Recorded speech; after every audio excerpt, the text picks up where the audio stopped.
හරි හොඳයි ළමයි එතකොට අපි සාකච්ඡා කර කර හිටියේ සාමාන්‍ය කුසලතා කළමනාකරුවෙකු තියෙන්න ඕන. එතකොට මම මේ පැහැදිලි කිරීමක් කරේ කළමනාකරුවෙක් සතුව තියෙන සංකල්පනාත්මක කුසලතා වලට උදාහරණ කීපයක්. ඒ කියන්නේ සංකල්පනාත්මක කුසලතා තුලින් තමයි අභ්‍යන්තර හා බාහිර පරිසරය පිළිබඳ දැනුම සහ අවබෝධය ලබා ගන්න පුළුවන්. සමස්තය දැකීමේ හැකියාව අපි කියන සංකල්පනාත්මක කුසලතාවයක්.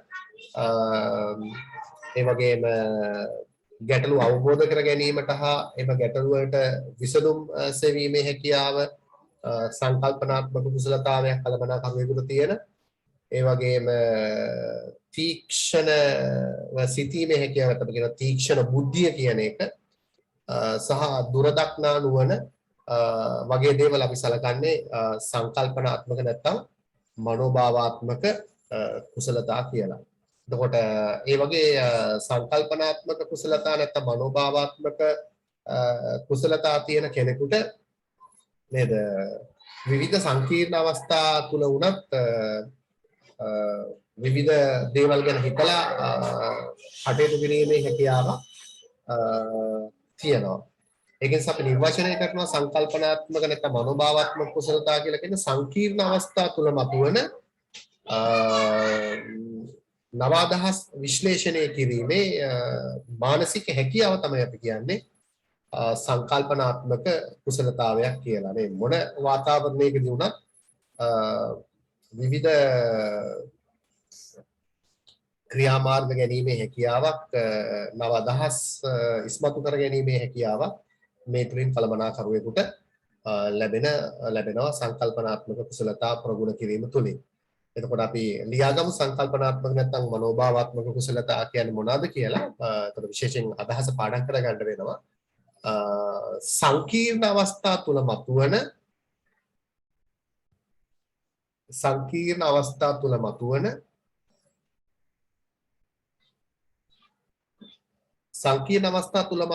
නව අදහස් විශ්ලේෂණය කිරීමේ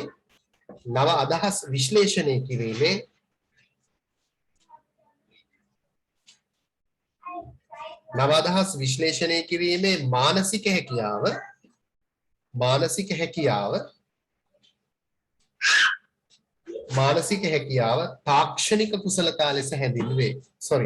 සංකල්පනාත්මක කුසලතා ලෙස හැඳින්වේ. මානසික හැකියාව සංකල්පනාත්මක කුසලතා ලෙස හැඳින්වේ. සංකල්පනාත්මක කුසලතා ලෙස හැඳින්වේ.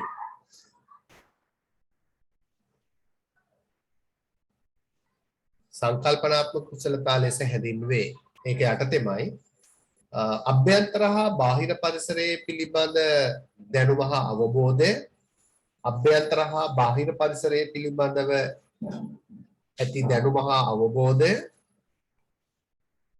අභ්‍යන්තර හා බාහිර පරිසරයේ පිළිබඳව ඇති දැනුම හා අවබෝධය. සමස්තය දැකීමේ හැකියාව.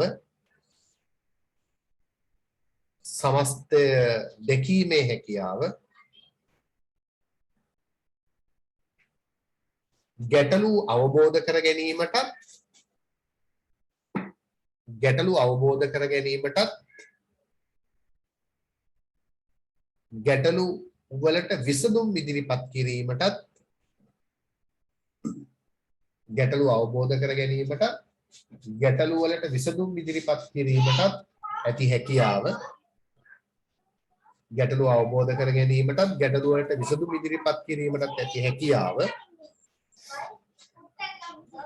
ගැටලු වලට විසඳුම් ඉදිරිපත් කිරීමටත් ඇති හැකියාව.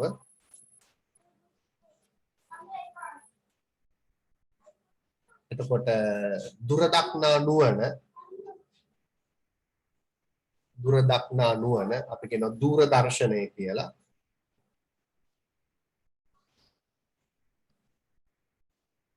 දුරදක්නා නුවණ ඒ වගේම තීක්ෂණව සිතීමේ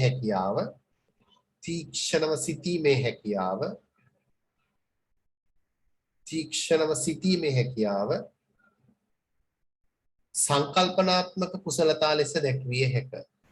සංකල්පනාත්මක කුසලතා ලෙස දැක්විය හැක.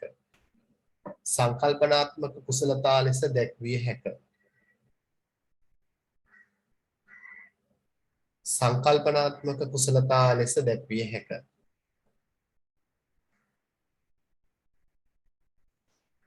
හොඳයි. අපි ඊට පස්සේ යමු දෙවෙනි එකට මානව කුසලතා කියන එකට. මානව කුසලතා ප්‍රධාන දෙක මානව කුසලතා. අපි පළවෙනියට කතා කරේ කලමනාකරුවෙක් සතුව තියෙන්න ඕන නේද? කලමනාකරුවෙක් සතුව තියෙන්න ඕන සංකල්පනාත්මක කුසලතා. දැන් අපි කතා කරනවා කලමනාකරුවෙක් සතුව තියෙන්න ඕන මානව කුසලතා ගැන. එතකොට මේකදී අපි සාකච්ඡා කරන්නේ අපි ඉංග්‍රීසියෙන් කියනවා working with people කියලා. එතකොට හැම කලමනාකරුවෙකුටම වැඩ කරන්න වෙන්නේ මානව සම්පතත් එක්ක මිනිස්සුත් එක්කලා. එතකොට අපිට ආයතනයකට ගිහිල්ලා තනියම වැඩ කරන්න බෑ නේ. සහයෝගයෙන් තමයි වැඩ කරන්න වෙන්නේ. ටීම් එකක් විදිහට තමයි වැඩ කරන්න වෙන්නේ. එතකොට එක එක ස්වභාවයේ අයත් එක්ක තමයි වැඩ කරන්න වෙන්නේ. එතකොට හැම කෙනෙක්වම තේරුම් ගන්න පුළුවන් වෙන්න ඕනේ. මේ එකට වැඩ කරන්න පුළුවන් වෙන්න ඕනේ. මේ හැකියාව හැම කෙනෙකුටම තියෙන්න ඕනේ. ටීම් එකක් විදිහට එකට ඉන්නේ කොහොමද කියන එක ඉගෙන ගන්න ඕනේ. එතකොට අපි කියනවා මේ මානව කුසලතා හැම කලමනාකරුවෙකුටම සමානව තිබිය යුතුයි කියලා. අනිත් කුසලතා වලට වඩා මානව කුසලතා හැම කලමනාකරුවෙකුටම තියෙන්න ඕනේ. ඒකට හේතුව හැම කලමනාකරුවෙක්ම වැඩ කරන්නේ මිනිස්සුත් එක්ක නිසා. එතකොට වැදගත්ම දේ තමයි මිනිස්සුත් එක්ක වැඩ කරනකොට වැදගත්ම දේ තමයි අන් අය අවබෝධ කරගන්න අපිට හැකියාවක් තියෙනවනේ. මෙයා කොහොමද මෙයා කොහොමද මෙයා කොහොමද කියලා මේ ටික දවසක් අපි කතා කරනකොට අපිට ටක් ගාලා තේරුම් ගන්න පුළුවන්. එතකොට අන් අය අවබෝධ කර ගැනීමට එතකොට ඔවුන්ගේ සහයෝගය ලබා ගැනීමට ඔවුන් සමග සහයෝගයෙන් වැඩ කරන්න පුළුවන් වෙන්න ඕනේ. අපි කියන්නේ අන් අය අවබෝධ කරගන්න ඔවුන් සමග සහයෝගයෙන් කටයුතු කර ගැනීමට ඔවුන් ලවා කටයුතු කරවා ගැනීමට යමක් කියලා කරව ගන්න පුළුවන් වෙන්න ඕනේ කලබලාකරුවෙක්. ඔවුන් සමග සහයෝගයෙන් කටයුතු කිරීමට ඔවුන් ලවා කටයුතු කරවා ගැනීමට ඒ වගේම මේ සත්තු නෙමෙයිනේ නේද මිනිස්සු කියන්නේ. එතකොට අපිට සම්ඩු කරලා වැඩ ගන්න බෑ. ඔවුන් ලවා කටයුතු කරගන්න බෑ. සහයෝගයෙන් කටයුතු කරන්න ඕනේ. මානුෂිකව සලකන්න පුළුවන් වෙන්න ඕනේ මිනිස්සු එක්ක වැඩ කරද්දී. දැන් මේ දවස්වල අපි නිවුස් වල දකිනවා නේද අර අපේ ඇමතිවරයෙක් ගෙනිවස හිටපු 16 හැවිරිදි කාන්තාව විතාමනේ බලු කූඩුවක් වගේ කූඩුවක දාලා නේ මානුෂිකව නෙමෙයි සැලකුවේ. මොන මානුෂිකව සලකන්න පුළුවන් වෙන්න ඕනේ සහායකයින්ට කළමනාකරුවන්ට. එතකොට තමයි සහයෝගයෙන් වැඩේ කරන්න පුළුවන්. ඒ මානව ගුණය කළමනාකරුවෙකුට තියෙන්න ඕනේ. සත්ත්ව ගුණය අහක් කරගන්න ඕනේ. ඒකයි මේ මානව කුසලතා කියලා කියන්නේ. එතකොට අපි අදහසක් විදිහට කිව්වොත් මානව කුසලතා කියලා කියන්නේ අන් අය අවබෝධ කර ගැනීමට. ඒක තමයි වැදගත්ම දේ. ඔවුන් සමග සහයෝගයෙන් කටයුතු කිරීමට, ඔවුන් ලවා කටයුතු කරවා ගැනීමට හා මානුෂිකව සැලකීමට කළමනාකරුවෙකු සතු හැකියාව අපි කියනවා මානව කුසලතා කියලා. අපි ලියාගමු අදහස. මානව කුසලතා කියලා කියන්නේ වැදගත් දේ තමයි අන් අය අවබෝධ කර ගැනීමට, අන් අය අවබෝධ කර ගැනීමට, අන් අය අවබෝධ කර ගැනීමට, ඔවුන් සමග සහයෝගයෙන් කටයුතු කිරීමට, ඔවුන් සමග සහයෝගයෙන් කටයුතු කිරීමට, ඔවුන් සමග සහයෝගයෙන් කටයුතු කිරීමට, ඔවුන් ලවා කටයුතු කරවා ගැනීමට, ඔවුන් ලවා කටයුතු කරවා ගැනීමට, ඔවුන් ලවා කටයුතු කරවා ගැනීමට ඔවුන් ලවා කටයුතු කරවා ගැනීමට ඒ කියන්නේ ඒගොල්ලන්ව අවබෝධ කරගන්න ඒගොල්ලොත් එක්ක සහයෝගයෙන් වැඩ කරන්න ඔවුන් ලවා වැඩ කරවා ගැනීමට ඔවුන් ලවා වැඩ කරවා ගැනීමට එමෙන්න මානුෂිකව සැලකීමට එමෙන්න මානුෂිකව සැලකීමට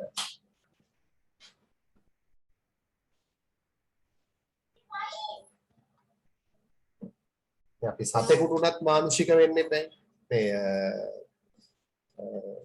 සතෙකුට අපිට නේද ගහලා කරලා සතෙක් හදන්න බෑ මානුෂිකව සැලකීමට කලමනාකරුවෙක් සතු හැකියාව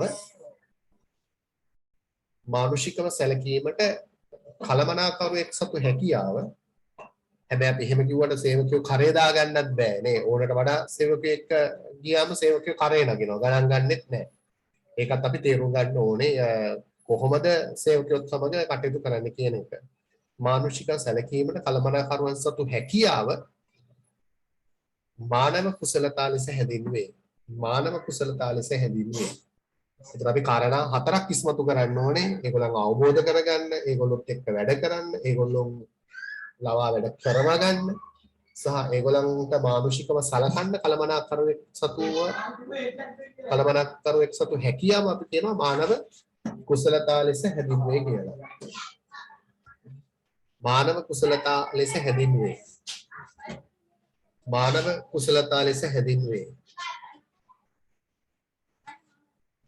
ඊට පස්සේ අපි කතා කරනවා තුන්වෙනි කුසලතාවය තාක්ෂණික කුසලතා තාක්ෂණික කුසලතා තාක්ෂණික කුසලතා ඒ කියන්නේ තමන් කටයුතු කරන විශේෂ ශ්‍රේණියට අදාළව දැන් මම කටයුතු කරන්නේ ගුරුවරයෙක් විදියටනේ එතකොට ඒ විශේෂ ශ්‍රේණියට අදාළව ඒ තාක්ෂණික උපකරණ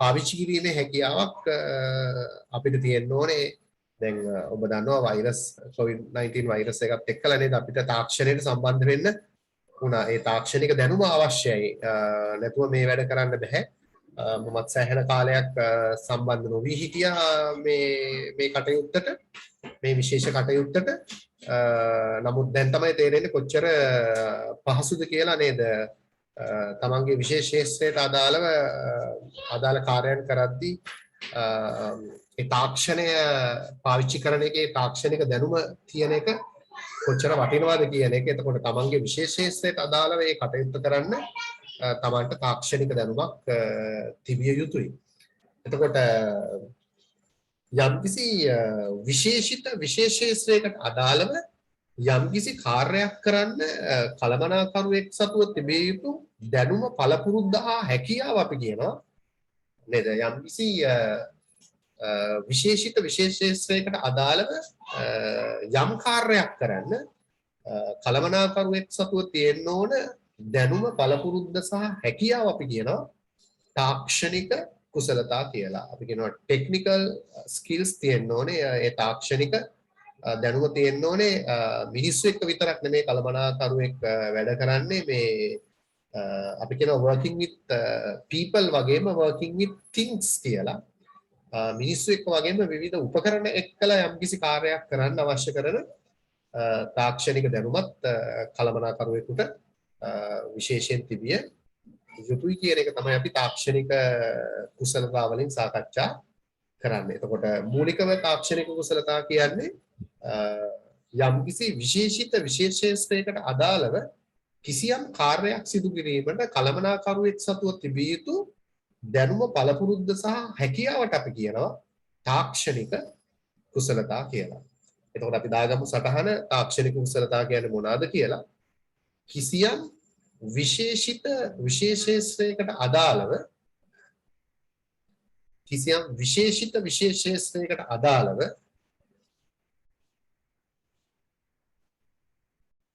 කිසියම් විශේෂිත විශේෂ ශාස්ත්‍රයකට අදාළව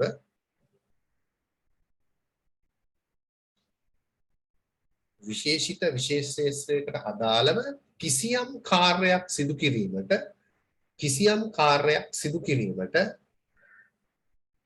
කිසියම් කාර්යයක් සිදු කිරීමට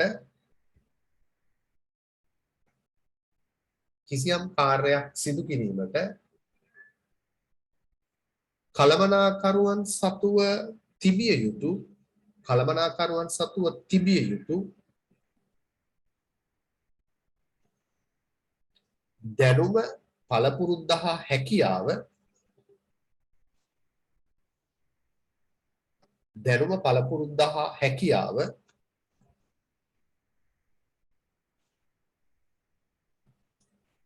තාක්ෂණික කුසලතා ලෙස හැඳින්වේ. තාක්ෂණික කුසලතා ලෙස හැඳින්වේ. තාක්ෂණික කුසලතා ලෙස හැඳින්වේ. හොඳයි ළමයි එතකොට අපි කතා කරේ කළමනාකරුවෙක් ප්‍රගුණ කළ යුතු නැත්නම් කළමනාකරුවෙකුට තිබිය යුතු සාමාන්‍ය කුසලතා තුන ගැන සංකල්පනාත්මක කුසලතා මානව කුසලතා සහ තාක්ෂණික කුසලතා. ඊට පස්සේ අපිට විශේෂයෙන් අවධානය යොමු කරන්න වෙනවා ඔය අපි ප්‍රශ්නේ ලියාගත්තෙත් එහෙමයි සංවිධාන ධූරාවලියේ විවිධ කළමනාකරන මට්ටම් වලට අදාළව මේ විවිධ කළමනාකරන මට්ටම් වලට අදාළව කළමනාකරුවන් සතු විය යුතු නැත්නම් ඒගොල්ලෝ ප්‍රගුණ කළ යුතු කුසලතා. එතකොට අපි දන්නවා කළමනාකරන මට්ටම් අනුව කළමනාකරුවන් වර්ග තුනකට අපි බෙදනවා. ඉහළ කළමනාකරුවන්, මධ්‍යම කළමනාකරුවන් සහ පහළ කළමනාකරුවන් කියලා. එතකොට මේ කළමනාකරුවන් අපි තුන් දෙනෙක් ගැන කතා කරනවා. එතකොට මේ තුන් දෙනාට මේ කුසලතා කොහොමද පිළිටන්න ඕනේ කියන එක පිළිබඳවත් අපි විශේෂ අවධානයක් යොමු කරන්න ඕනේ. ඒ කියන්නේ ඉහළ කළමනාකරුවන් වැඩියෙන්ම ප්‍රගුණ කළ යුතු කුසලතාවය මේකෙන් මොකක්ද? ඒතර පහළ කළමනාකරුවන්ට වැඩියෙන්ම තියෙන්න ඕන කුසලතාවය මේකෙන් මොකක්ද? අනේ ඒ වගේ දෙයක් පිළිබඳවත් අපිට කතා කරන්න වෙනවා. ඒක නිසා අපි ඊට පස්සේ කතා කරමු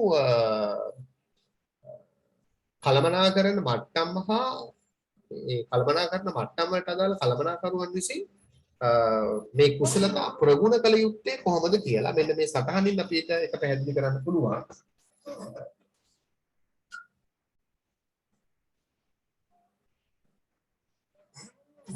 මෙන්න මෙහෙම අපි මේ පැත්තෙන් පෙන්නනවා කළමනාකරන මට්ටම්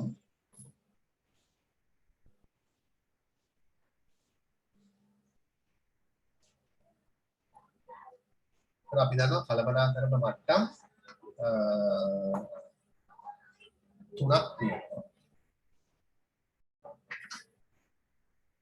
මේ හයි ලෙවල් එක තියෙනවා, ලෝ ලෙවල් එක, මිඩල් ලෙවල් එක තියෙනවා, ලෝ ලෙවල් එක තියෙනවා. ඉහළ කළමනාකරුවන් මෙතන ඉන්නේ, මධ්‍ය කළමනාකරුවන් මෙතන ඉන්නේ, පහළ කළමනාකරුවන් මෙතන ඉන්නේ. නේද? එතකොට මේ පැත්තේ මම පෙන්නනවා පූර්ණ කළ යුතු, ඒ කියන්නේ ප්‍රගුණ කළ යුතු, පූර්ණ කළ යුතු කුසලතා. පූර්ණ කළ යුතු කුසලතා.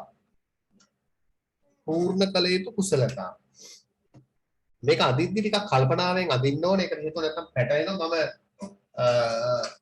මෙන්න මේ වගේ ක්‍රමයක් පාවිච්චි කරන ඕක අදින්න. මේක මම හිතලා මිනි හදාගත්ත ක්‍රමයක්.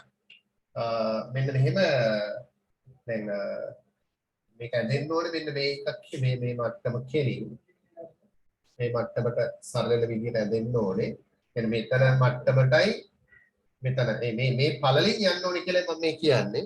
නේද? මේ පළලින් යන්න ඕනේ. මේ පළලින් මම මෙන්න මෙහෙම ක්‍රමයක් පාවිච්චි කරනවා මේකට. මේ මම ඇඳලා පස්සේ ඔයගොල්ලෝ අඳින්න මම අඳින විදිය කියලා දෙන්න. මෙන්න මෙහෙම සමාන පරතර පහ සමාන පරතර පහක් මම පාවිච්චි කරනවා. ඔයගොල්ලෝ ටිකක් ඈඩ් කරලා ඇඳ ගන්න පුළුවන්. මට මේ තියෙන ඉඩ ටික නිසා මම පොඩ්ඩක් ලං කරලා අඳිනවා. සමාන පරතර පහක් ගන්නවා. මෙන්න මෙහෙම.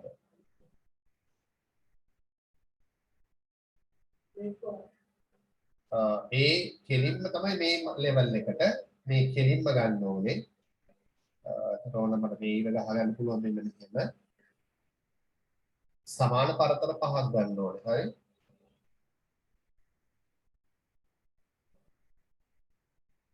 මොනවද කෙලිම මෙන්න මේක අරගෙනත් අද ගන්න පුළුවන්.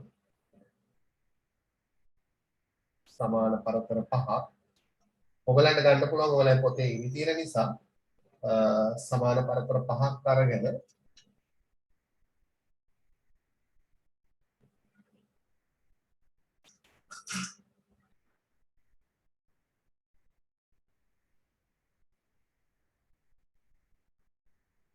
මේ කෙලි මේ පළලටම යන්නේ ඕක. එතකොට කොහොමද තියෙන්නේ? සමාන පරතර තව එකක් අඩුයිනේ. පහක් ඕනේ. 1 2 3 4 තව එකක් ඕනේ. සමාන පරතර පහක්.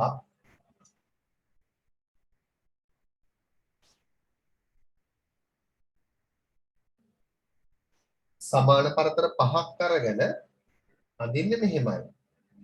මේ පැත්තෙන් 2යි පේනව නේද? සමාන පරතර පහක් ගත්තේ මම. හරි. මේ පැත්තෙන් 2යි මේ පැත්තෙන් 1යි වෙන්න පළවෙනි එක ගහ ගන්න. ඔන්න ඔහොම. ඔයගලන්ට හරියට ගත්තම මේ පැත්තේ අදින්න මේ උඩ දැන් මෙතන 1යි මෙතන 2යි මේ පැත්තේ මෙතන 1යි මේ පැත්තට 2ක් වෙන්න ගන්නවා. එතකොට මෙතනට එන්නේ සමාන ප්‍රමාණයක්. කෑලි දෙකක් තමයි මැදට එන්නේ. මේ මෙතනට 2යි මෙතනට 1යි යනවා මෙතනට 2යි මෙතනට 1යි යනවා. මම හිතනවා ඇදපු විදිය තේරුම් ගන්න ඇති කියලා. නැත්තම් ගොඩක් අය මේක ඇද ගන්න බෑ. සමාන පරතර පහක් ගහගත්තා. මේ දෙක මේ උඩින් 2යි මෙතනින් 1යි පටන් ගන්නකොට 2යි 1යි මෙතනින් 1යි පහලට 2යි. එතකොට මෙතන මේ සමචතුරස්‍රයකට සමාන හැඩයක් එනවා කියලා මම හිතනවා. ඊට පස්සේ අපි කරන්නේ මෙන්න මෙතනින් මෙන්න මෙහෙම ගහනවා. මේක තෙලීම යනවා. ඔන්න ඔහොම. මේක තෙලීම යනවා ඔන්න ඔහොම. එතකොට මෙතන තියෙන පූර්ණ කලයේ කුසලතා මෙතනට අපි දානවා සංකල්පනාත්මක.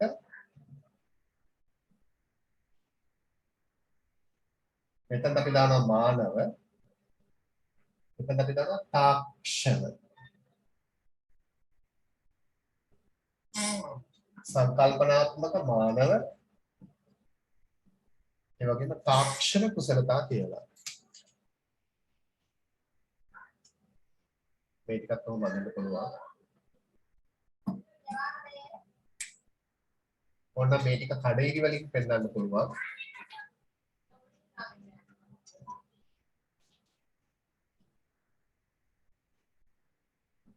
එතකොට high level management එකට කොහොමද mid level management එකට කොහොමද low level management එකට කොහොමද කියලා පැහැදිලිව එනවා මම හිතනවා මේක ඉගෙනගෙන ඇති ඉස්කෝලේ ඔය මම පාවිච්චි කරන ක්‍රමයක් මේක නැත්නම් අදින්න ගියාම හරි අමාරුයි සමබරව මේක ඇඳගන්න. වගේ පොඩි පොඩි වෙනස්කම් ඇති පොඩ්ඩක් ඒක ගණන් ගන්න එපා. අර සමානවම හරියටම පහකට බෙදලා ගෙහුවම මේක හරියටම සිස්ටම් එකට මෙනවා. හරි නේද? ඒ කියන්නේ මේ කෑල්ලට සමාන අනිත් පැත්ත මේකේ අනිත් පැත්ත මේ පැත්තට එනවා නේ. මේකේ අනිත් පැත්ත මේ පැත්තට එනවා. මේක සමාන කෑල්ලක් එන්නේ. ඒතර මේක බැලුවම ඕන කෙනෙකුට පේනවා මේ කෑල්ල සමානයි. ඉහළ කළමනාකරුවන්ගේ සමානයි, මධ්‍ය කළමනාකරුවන්ගේ සමානයි, පහළ කළමනාකරුවන්ගේ සමානයි. ඒ කියන්නේ අපිට සටහනක් ඕනනම් යටින් දාන්න පුළුවන්. ඉස්සෙල්ලා මේක අපි අඳගමුද? ඉස්සෙල්ලා මේක අඳගන්න. මේ රූප නම් අඳගන්න අවශ්‍ය නැහැ.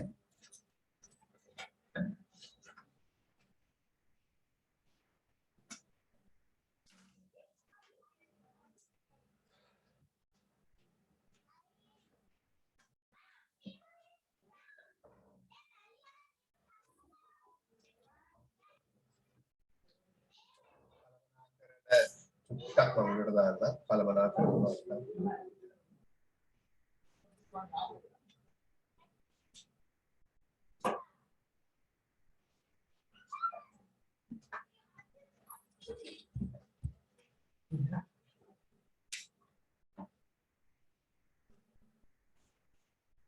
ගන්න රොතන තියෙන්නේ.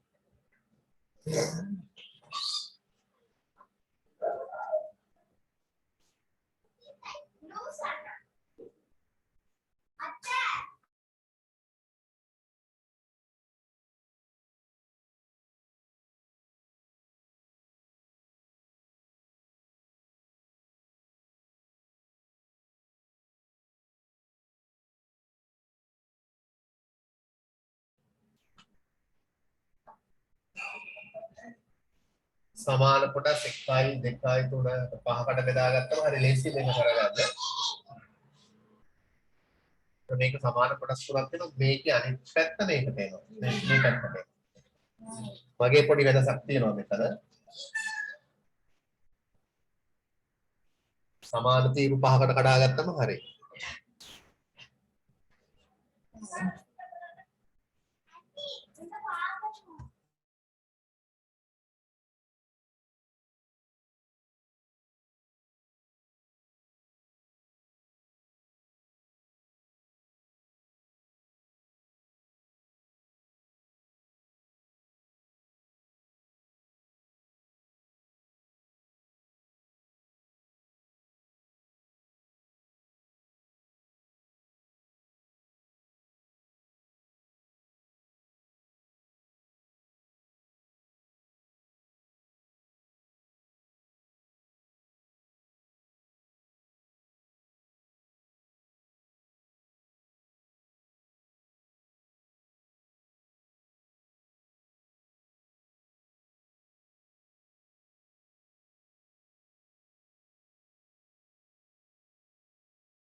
හරි නේද ළමයි වෙලාව ඇති කියලා මම හිතනවා.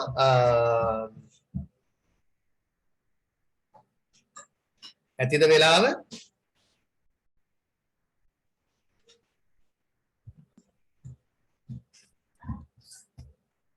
high level management එක, mid level management එක, low level management එක.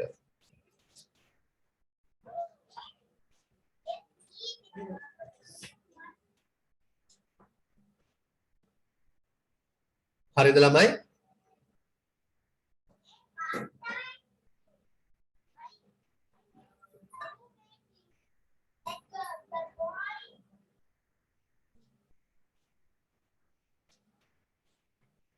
හරි නේද? හරි සර්. right මේක අද දෙන විදිය තේරුණානේ? පහක් අරගෙන දෙකයි එකයි අහු වෙන විදියට ඒක ගන්නට බැලන්ස් එකට ඒ කියනවා නැත්නම් අඳින්න ගියාම හරි අමාරුයි ඕක. එතකොට අපිට සටහන් දාන්න පුළුවන් දැන් මේ සටහන දිහා බලපුවම ඉහළ කළමනාකරුවන්ටයි මධ්‍ය කළමනාකරුවන්ටයි පහළ කළමනාකරුවන්ටයි මානව කුසලතා නේද සමානව තිබිය යුතුයි. ඒකට හේතුව හැම කළමනාකරුවෙක්ම වැඩ කරන්නේ මිනිසුත් එක්කලා. ඒ නිසා හැම කළමනාකරුවෙකුටම මානව කුසලතා සමානව තිබිය යුතුයි කියන එක තමයි අපි කියන්නේ. මානව කුසලතා තුන් දෙනාටම තියෙනවා. ඒතකොට සමානව දාගන්න ඉස්සලම සටහනේ යටි සෑම කළමනාකරුවෙකුටම සෑම මට්ටමකම කළමනාකරුවෙකුටම නැත්නම් සෑම කළමනාකරුවෙකුටම කියලා ලිව්වත් කියන්න ඕනේ නැහැ. සෑම කළමනාකරුවෙකුටම මානව කුසලතා සෑම කළමනාකරුවෙකුටම මානව කුසලතා සමානව තිබිය යුතුය. සමානව තිබිය යුතුය. සෑම කළමනාකරුවෙකුටම මානව කුසලතා සමානව තිබිය යුතුය. ඊට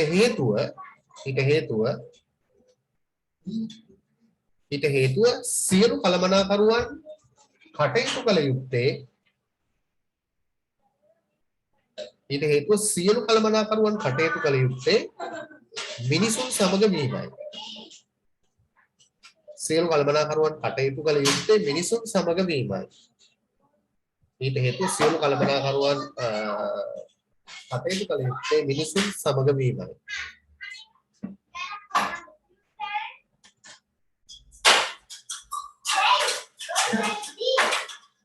එතකොට අපි ගත්තොත් ඉහළ කළමනාකරුවන් දිහා බැලුවොත් අපිට හොඳට පේන දෙයක් තමයි ඉහළ කළමනාකරුවන්ට සංකල්පනාත්මක කුසලතා වැඩි වශයෙන් තිබිය යුතුයි තාක්ෂණික කුසලතා තරම්ම තිබීම අවශ්‍ය නැහැ. යම් ප්‍රමාණයකට තාක්ෂණික කුසලතා තිබිය යුතුයි. ඒතකොට අපිට සටහනක් දාගන්න පුළුවන් ඉහළ කළමනාකරුවන්ට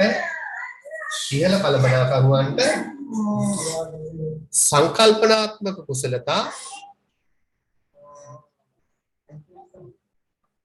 වැඩි වශයෙන් තිබිය යුතු වේ.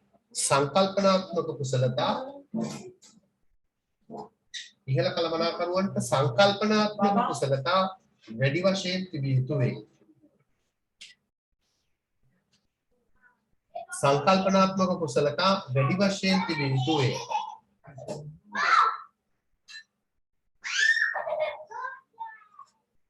වැඩි වශයෙන් තිබිය යුතු වේ. එසේම ඒක තමයි එසේම තාක්ෂණික කුසලතා යම් ප්‍රමාණයකට තිබිය යුතු වේ.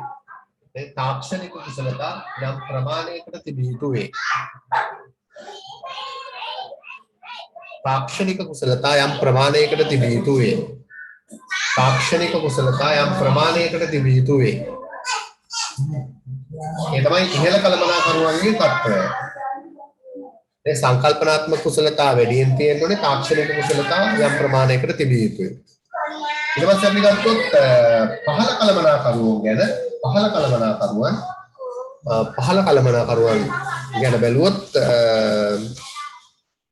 ඔකට පහළ කළමනාකරුවන්ට තාක්ෂණික කුසලතා වැඩියෙන් තියෙන්න ඕනේ. සංකල්පනාත්මක කුසලතා විතරක් තිබීම අවශ්‍ය නැහැ.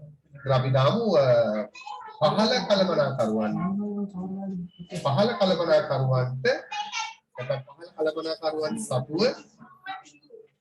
පහළ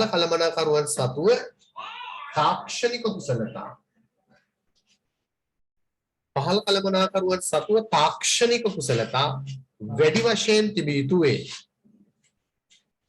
පහළ කළමනාකරුවන් සතුව තාක්ෂණික කුසලතා වැඩි වශයෙන් තිබිය යුතු වේ. තාක්ෂණික කුසලතා වැඩි වශයෙන් තිබිය යුතු වේ.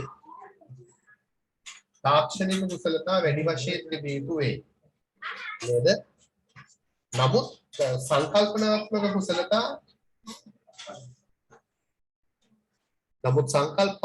කුසලතා ඊතරම්ම අවශ්‍ය නැත. සංකල්පනාත්මක කුසලතා ඊතරම්ම අවශ්‍ය නැත. ඒගොල්ලන්ට අඩුවෙන්ම තියෙන්න ඕනේ සංකල්පනාත්මක කුසලතා. සංකල්පනාත්මක කුසලතා ඊතරම්ම අවශ්‍ය නැත.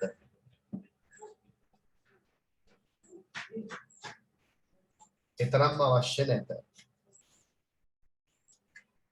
එතකොට අපි ගත්තොත් මධ්‍ය කළමනාකරුවන්ට සංකල්පනාත්මක හා තාක්ෂණික කුසලතා මධ්‍ය ප්‍රමාණයක තිබිය යුතුයි කියලා තමයි අපිට කියන්න වෙන්නේ. නේ? මධ්‍ය කළමනාකරුවන්ට සංකල්පනාත්මක හා තාක්ෂණික කුසලතා මධ්‍ය ප්‍රමාණයක යම් ප්‍රමාණයකට තියෙන්න ඕනේ. මධ්‍ය කළමනාකරුවන්ට සංකල්පනාත්මක හා තාක්ෂණික කුසලතා මධ්‍ය ප්‍රමාණයක තිබිය යුතු වේ. වැඩිත් නෑ අඩුත් නෑ. මධ්‍ය ප්‍රමාණයක තිබිය යුතු වේ. අර මේ තුන් දෙනාටම මානව කුසලතා නම් සමානව තිබිය යුතුයි. අනිත් ඒවා අඩු වැඩි වුණාට. සංකල්පනාත්මක හා තාක්ෂණික කුසලතා මධ්‍ය ප්‍රමාණයක තිබිය යුතු වේ. එතකොට විවිධ කළමනාකරන මට්ටම් වලට අදාළ කළමනාකරුවන් ප්‍රගුණ කළ යුතු කුසලතා මොනවාද කියන එක අඩු වැඩි වශයෙන් මේ ආකෘතියෙන් අපිට තේරුම් ගන්න පුළුවන්. ඒ මට්ටම් වල කළමනාකරුවන් මේ ප්‍රගුණ කළ යුතු කුසලතා අඩු වැඩි වශයෙන් මොනවාද කියන එක තමයි මේ ආකෘතියේ ප්‍රධාන වශයෙන් පැහැදිලි කරන්නේ. එතකොට අපි දන්නවා සංකල්පනාත්මක කුසලතා පහළ මට්ටමේ කළමනාකරුවන්ට අවශ්‍ය නැහැ. ඒගොල්ලෝ උපකරණත් එක්ක වැඩ කරන්නේ. ඒතකොට තාක්ෂණික දැනුම තමයි ඒගොල්ලන්ට විශාල වශයෙන් අවශ්‍ය වෙන්නේ. නමුත් ඉහළ කළමනාකරුවන්ටනේ ප්‍රතිපත්ති උපාය මාර්ග සැලසුම් සකස් කරන්න ක්‍රියාත්මක කරන්න නේද? සංකල්පනාත්මක දැනුම තිබීමට අවශ්‍යයි. එතකොට මම හිතනවා මේ ආකෘතිය තුළින් ඒ කළමනාකරන මට්ටම් වලට අදාළ කළමනාකරුවන් විසින් අඩු වැඩි වශයෙන් ප්‍රගුණ කළ යුතු කුසලතා මොනවද කියන එක ඔයගලට තේරෙන්නේ නැති කියලා. එතකොට අපි එතනින් අපේ දෙවෙනි කොටස අහවර කරනවා. ඒ කියන්නේ කළමනාකරණය හැදින්වීම කරා මුලින්ම ඊට පස්සේ අපි කළමනාකරන කටයුත්ත බාර පුද්ගලයා කළමනාකරු ගැනයි මෙතෙක් කතා කරේ. කළමනාකරු කියන්නේ කවුද? කළමනාකරුවෙක් සතුව තියෙන්න ඕනේ ගුණාංග 3 දැනුම කුසලතා සහ ආකල්ප. ඊට පස්සේ කළමනාකරුවෙක් සතුව කළමනාකරුවෙකුගේ භූමිකා අන්තර්පුද්ගල භූමිකා තොරතුරු භූමිකා සහ තීරණ භූමිකා කියලා භූමිකා තුනක් අපි කතා කරා හෙන්රි මින්ස්බර්ග් අනුව. ඒ වගේම කළමනාකරුවෙක් සතුව තියෙන කුසලතා රොබර්ට් එල් කර්ට්ස් අනුව සංකල්පනාත්මක කුසලතා මානව කුසලතා සහ තාක්ෂණික කුසලතා පිළිබඳව තමයි අපි සාකච්ඡා කරේ. ඒ වගේම කළමනාකරුවන් ක්‍රම තුනක් යටතේ අපි වර්ග කරා. පදනම් තුනක් යටතේ බලතල හේවත් අධිකාරිය අනුව අපි කළමනාකරුවන් වර්ග කරා. ඉහළ මධ්‍යම සහ පහළ විශේෂඥතාවයක් දක්වන ක්ෂේත්‍රය අනුව මෙහෙයුම් අලුවින් මූල්‍ය මානව සම්පත් පර්යේෂණ හා සංවර්ධන සාධකුත් කළමනාකරුවන් කියලා. ඒ වගේම කටයුතු ස්වභාවය අනුව අපි කළමනාකරුවන් වර්ග කරා. රේඛීය කළමනාකරුවන් සහ මාණ්ඩලික කළමනාකරුවන් කියලා. ඔතනින් අපි ඔය දෙවෙනි මාතෘකාවත් ඉවර කරලා අපි ඊට පස්සේ යනවා මෙන්න මේ මාතෘකාවට. මෙන්න මේක ගැන කතා කරන්න මම කැමතියි. ඊට පස්සේ මේ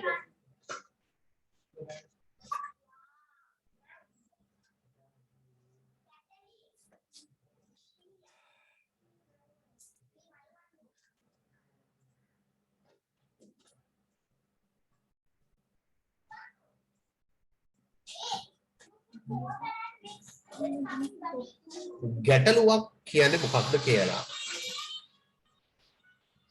මොකක්ද ගැටලුවක් කියන්නේ? ඔකට සටහනක් දාගන්න පුළුවන් ප්‍රශ්නයක්. ගැටලුවක් යනු ගැටලුවක් යනු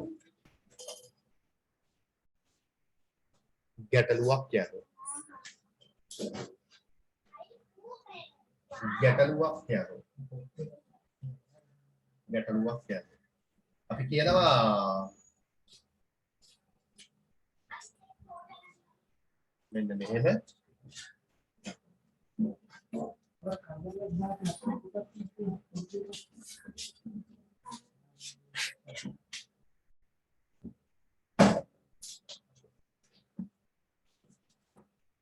අපේක්ෂිත තත්ත්වය පවත්නා තත්ත්වය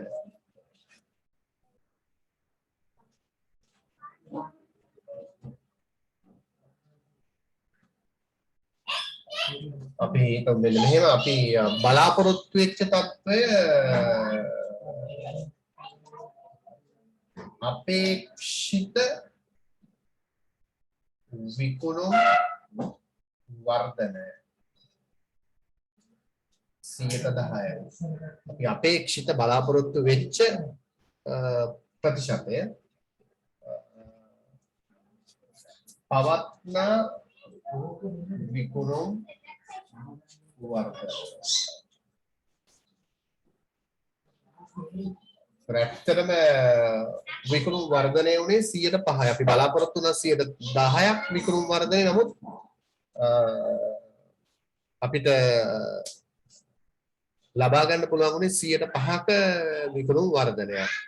එතකොට ප්‍රශ්නයක් තියෙනවා ඇයි එහෙම වුණේ කියලා. නේ? ඒක තමයි අපි කියන්නේ ගැටලුවක් කියලා.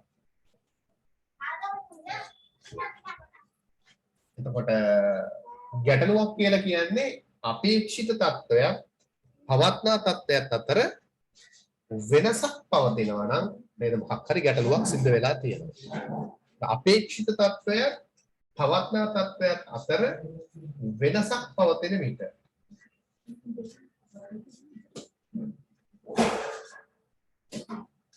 එය අපි කියනවා ගැටලුවක් කියලා.